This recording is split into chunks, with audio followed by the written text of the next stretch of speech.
अरे लेकिन खाने का प्रबंध तो हम करने वाले थे। मैं समझा नहीं।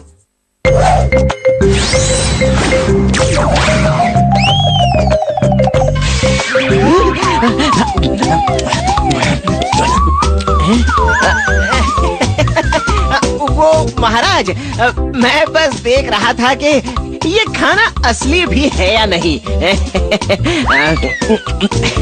मैंने जांच लिया है। ये सब क्या है महाराज? मैं कुछ समझा नहीं। हमारी तरफ से एक भेंट, और सिर्फ इतना ही नहीं।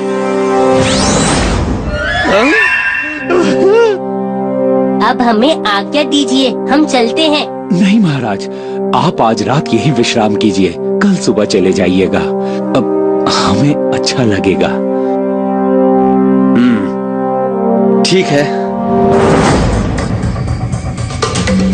अजीब परेशानी से निकल रहा है ये राज्य, और हम इसकी कोई मदद भी नहीं कर सकते मुंजा। महाराज, समस्या बड़ी जटिल है, लेकिन कोई तो उपाय होगा। कुछ तो ऐसा होगा जो इस राज्य के अंधेरे जीवन में रोशनी की किरण ले आए। हाँ? ये क्या था? चलो देखते हैं मुंजा। भगा ले हवा से भी तेज, उड़ा के ले चल। इस दुष्ट दानव से बचने का यही है हल।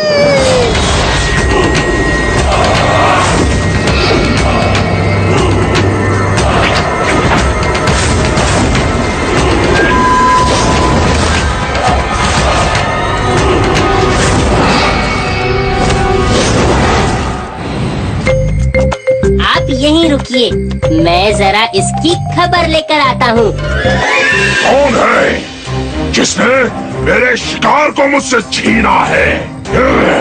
वैसे तो मेरे बहुत नाम हैं, लेकिन पहले ये बताओ, ये कोई वक्त है इतना हल्ला करने का? लोग सो रहे हैं भाई, अब जाओ, तुम भी जाकर सो जाओ अपने बिल में।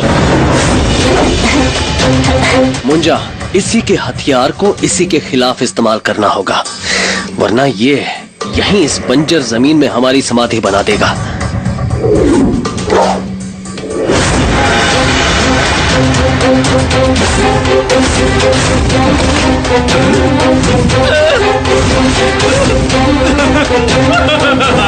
इसे कहते हैं उल्टा अपने मुंह की खाना। मेरा नाम है बरखा पुराण, और आप दोनों हैं कौन? कैसे किया उस दानव को मान? मेरा नाम मुंजा है, और ये है मेरे महाराज विक्रमादित्य। मैंने सुना है आपका नाम, आपकी वीरता का हम करते हैं सम्मान। ये तोहफा मेरी कृतज्ञता का है प्रमाण, क्योंकि आप दोनों ने बचाए हैं मेरे प्राण। ये हीरो से भरा एक झोला है, इसे कभी खाली नहीं होना है। मैं आपका आभारी हूँ, लेकिन मुझे हीरे जवाहरात की कोई अभिलाषा नहीं है। हाँ, अगर आप सच में कुछ देना चाहती हैं, तो कोई ऐसा झोला दीजिए जिसमें से हीरों की जगह अनाज निकाला जा सके, ताकि इस राज्य के लोग कभी भूखे ना रहे। आप केवल वीर नहीं राजा महान, राज्य धर्म के भी आप करते हैं सम्मान।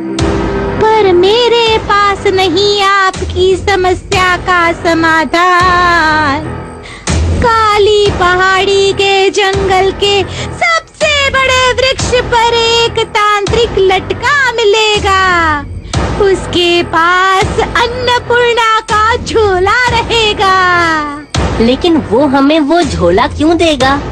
अन्नपूर्णा के झोले के बदले वो हीरे ले लेगा, मगर संभल कर जरा, वो धोखा जरूर देगा। हम संभल कर ही जाएंगे। लेकिन बस उस जंगल में ही करती है उसकी शक्तियाँ काम, उसके बाहर है वो बिल्कुल नाकाम। अब चलने की तैयारी करो मुंजा।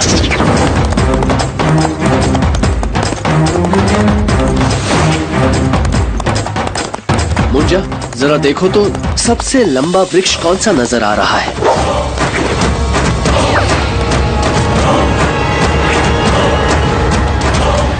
महाराज, ये जंगल तो एक भूल भुलैया है और बिल्कुल इसके बीचों बीच है वो सबसे बड़ा वृक्ष। मुंजा, तुम ऊपर से देखो और मुझे बताते रहो।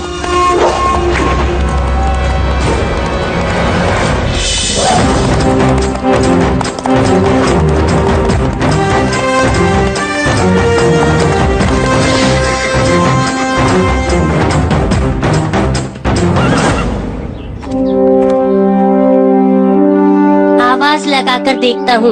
तांत्रिक बाबा, ओ तांत्रिक बाबा, तांत्रिक बाबा, ओ तांत्रिक बाबा, हमें बरखा पुराण ने आपके पास भेजा है।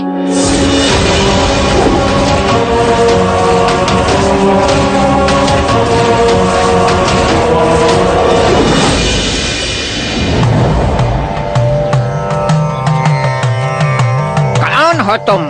क्यों आए हो यहाँ मेरी तपस्या भंग करने? भंग करने नहीं, हम तो आपसे मदद मांगने आए हैं। मदद करने आए हैं, आपकी तपस्या का फल देने आए हैं। क्या लाए हो? कुछ ऐसा जिसकी तुम्हें सालों से तलाश है, लेकिन उसके लिए तुम्हें एक छोटी सी कीमत चुकानी होगी।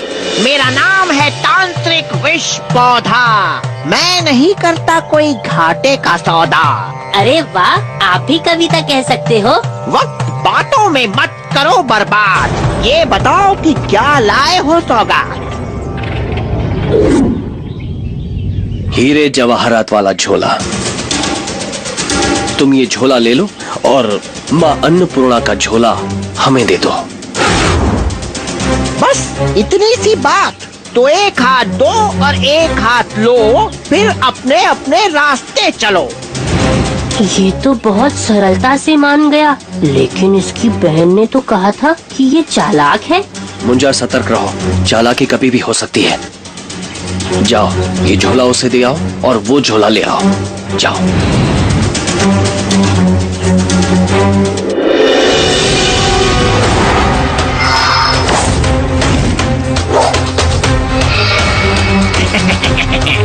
यहाँ चलता है मेरा ही हुक्म।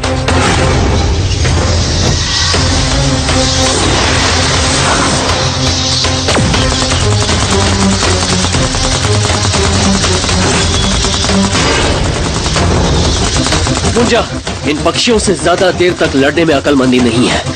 यहाँ से धीरे धीरे निकलना होगा, क्योंकि इस तांत्रिक की शक्तियाँ इस जंगल के बाहर नाकाम हो जाएंगी। चलो। जो हुकुम महाराज। पीछा करो, बच के ना निकलने पाए। वो झोला मेरे हाथ वापस आए।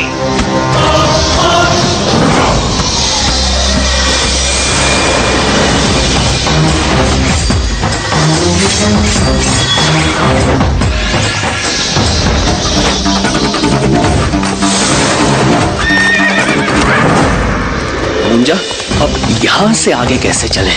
मेरे पीछे आइए महाराज।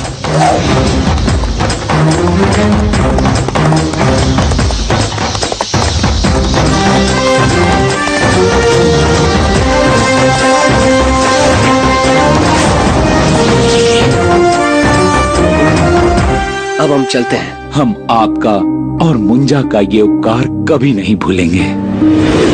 देखा दोस्तों, मेरे महाराज विक्रम तो हर बार सबकी परेशानी दूर करते हैं और आगे भी करते रहेंगे। इसीलिए तो कहता हूँ, देखो, जानो और समझो। समझ गए ना?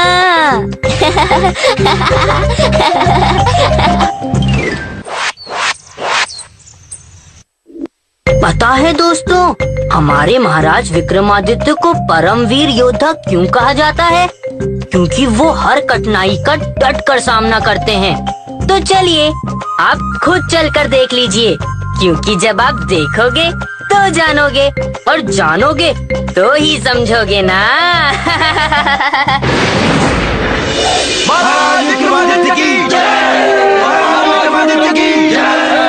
हमारे राज्य ने इस वर्ष काफी तरक्की की है, इसलिए हम अपने सभी मंत्रियों को उनके किए गए काम के लिए पुरस्कार देना चाहते हैं।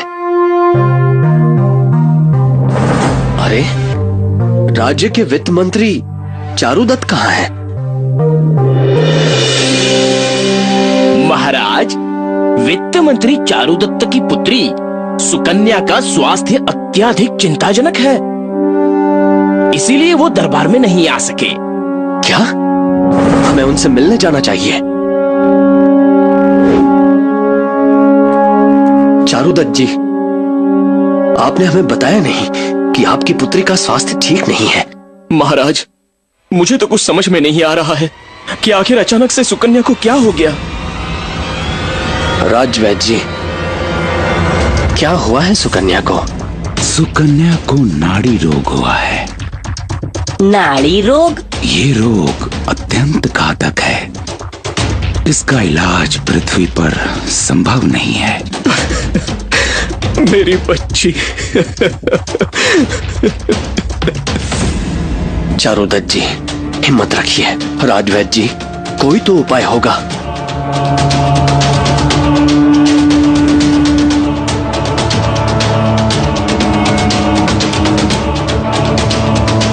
इसका केवल एक ही इलाज है, चंद्र पुष्प से निकला हुआ अमृत। ये कहाँ है और कहाँ मिलेगा? ये एक ऐसा पुष्प है जो हर पूर्णिमा की रात्रि को हिमालय में खिलता है। उसके रस को किसी भी नाड़ी रोग से पीड़ित रोगी को पिलाने से उसकी जान बच सकती है। किंतु क्या वैद्य जी?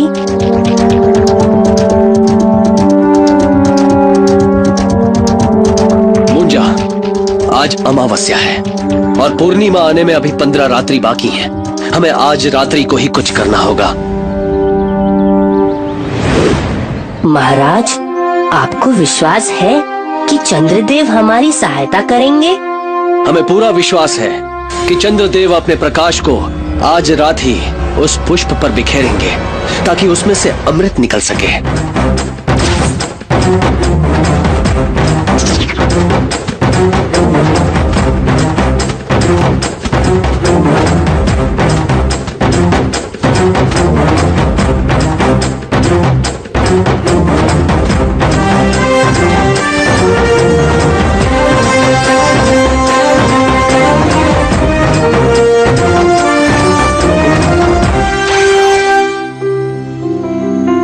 महाराज, चंद्रलोक तो हम आ गए, लेकिन चंद्रदेव कहाँ हैं? मैं यहाँ हूँ।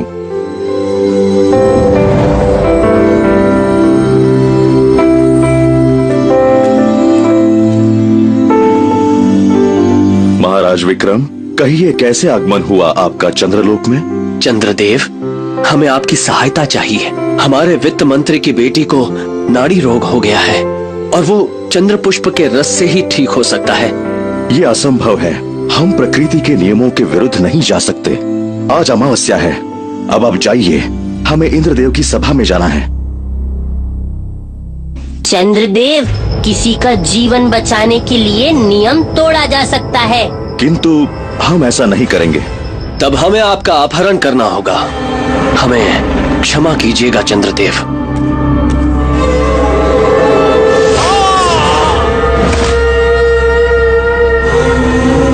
हमें छूना इतना सरल नहीं है।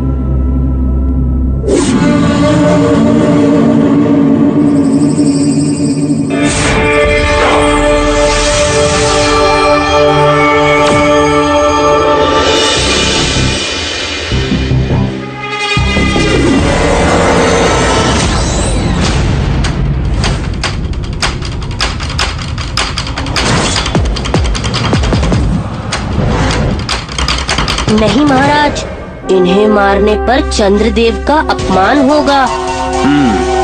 तुम ठीक कहते हो मुंजा।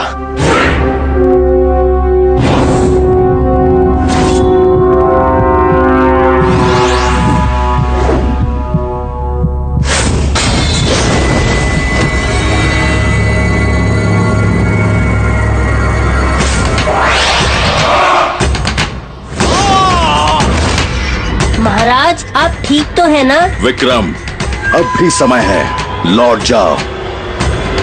आज मैं आपको बिना साथ लिए नहीं जाऊंगा।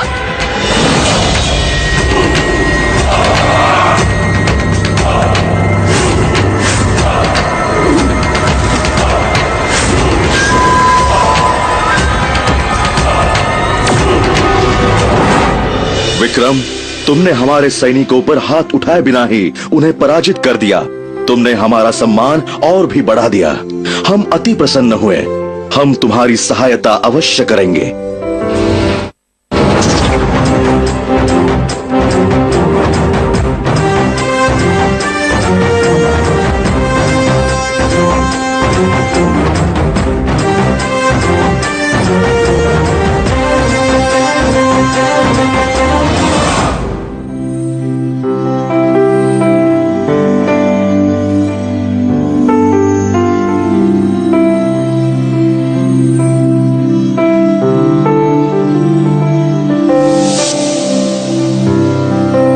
महाराज वो देखिए, चंद्र पुष्प।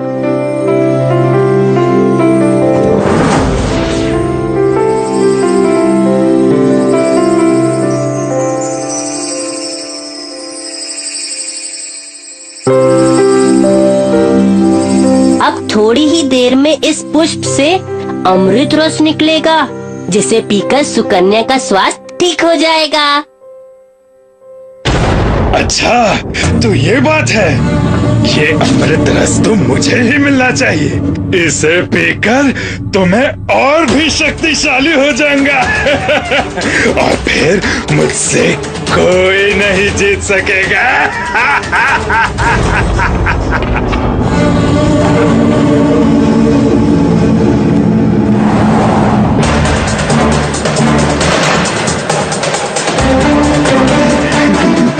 जल्दी जल्दी से खिल जा पुष्पराज।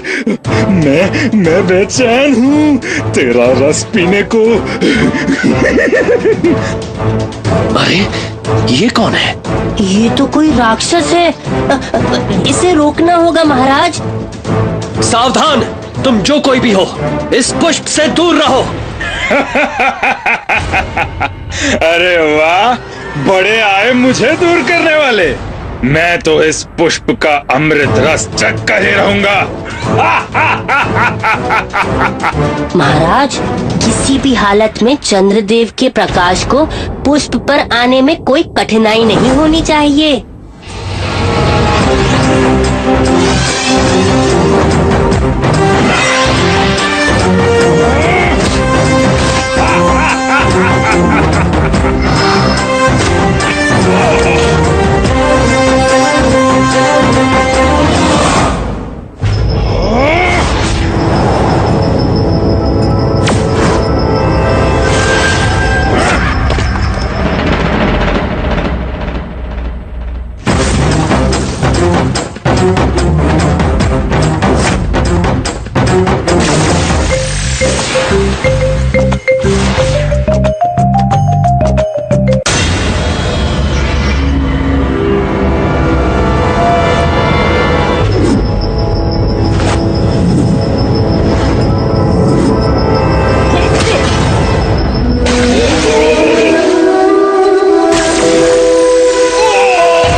मुंजा, शांत हो जाओ।